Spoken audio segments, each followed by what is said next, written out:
Today we have a 2006 ML350. We'll be replacing the trunk lock actuator.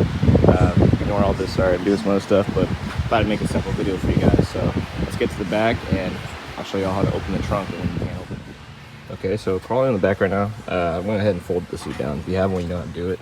Just make our life a little easier here. So there we are. So we want to access this little cover here. It's right in the middle where basically the lock would be. Just pop it off and you'll see a little like lever, and there we go. So I'm gonna push this up and then we're gonna get to busting this open to change this actuator out. So now with the trunk open here, we're gonna pop off this cover here. Be careful with the connector behind here for this button. Pretty much this cover is just held in with some, you know, like plastic tabs. So pretty much just a little plastic pry tool. Just go under here and start working around it.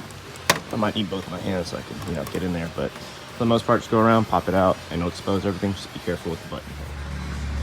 Now, a slight FYI, go from the top and come upward.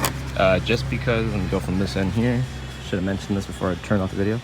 See how it actually sits in there. This little part right here goes onto this plastic, and these are actually what pop in. So going from the top, you can actually pop these out and then just, you know, lift slightly at an angle and pull it out. But let's go ahead and get this connector out and then we'll get the rest of them off. So I got that cover off. Here's that connector for the button.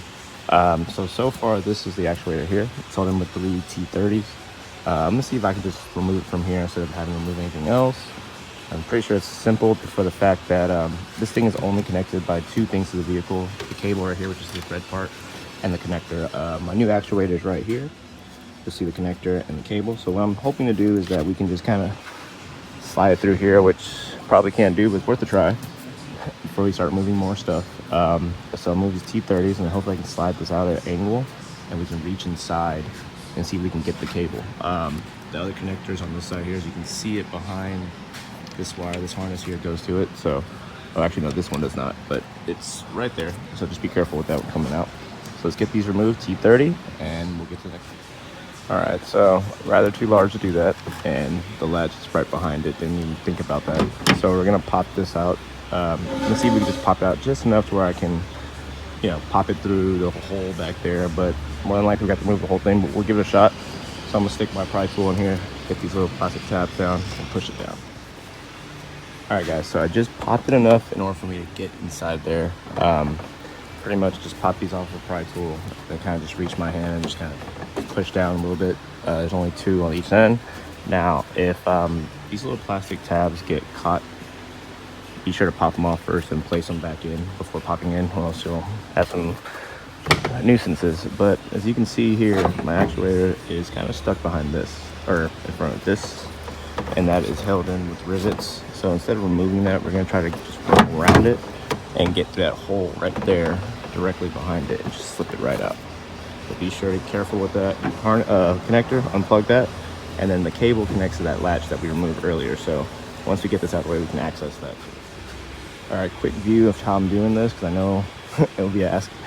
So I'm just slightly pushing down on the, as you can see, it flexes. It's only held in with those 2 rivets. Instead of removing the rivet, I mean, it'd be so much easier. We just drilled this out, but I don't feel like doing all that. So, you know, I like to cut corners, save everybody time. So you see I turned it. I'm just going to slip it through there. So I'm going to slip it through there, then bring it down, and the same process going back in. I'm just going to turn it, slip it through that little gap, slightly pushing down on this, being careful, and then just push it all the way through. So let's go ahead and get that out. All right, a little wiggling, actuator's pretty much out. One thing you might run into is it will hit this. All you gotta do is just kind of push down a little bit more on this, or if you want, just remove it. I'm not removing it. But you can just push down a little further and just kind of twist it, and it'll just go right over this hump here. I did take off the clip here just to make it a little easier. I don't want to break it. But now let's just remove this cable. All you do is just pop it up like so, and then run that cable out the side of that. And oops, another clip fell. But let's just go ahead and slide this out. And then our new actuator, we're gonna slide in the exact same way it came out. So let's get that one in and get ready to finish installing.